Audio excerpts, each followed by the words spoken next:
వేల సంఖ్యలో తెలంగాణ తల్లి విగ్రహాలను ఆవిష్కరిస్తామని, మీరు ఎన్ని జీవోలు ఇచ్చినా ఎన్ని కేసులు పెట్టినా ఊరూరా ఊరేగించి మళ్ళీ మా ఉద్యమ తల్లిని నిలుపుకుంటామని, బ్రిటిష్ వాళ్ళు కూడా భరతమాత మీద ఎప్పుడు గెజెట్ ఇవ్వలేదని రేవంత్ రెడ్డి సర్కార్ మాత్రం తెలంగాణ తల్లి మీద గెజెట్ విడుదల చేయడం దారుణమని నిజామాబాద్ ఎమ్మెల్సీ కల్వకుంట్ల కవిత అన్నారు.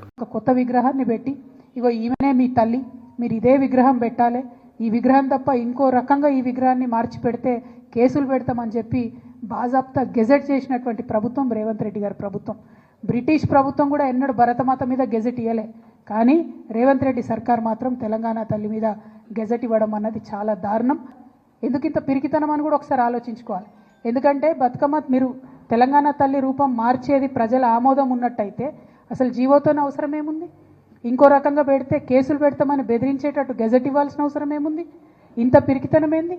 ముఖ్యమంత్రి గారు ఇవాళ ప్రతి జిల్లాలో ఒక చిన్న పోస్ట్ సోషల్ మీడియాలో పెడితే వాళ్ళ మీద కేసులు పెడుతున్నారు.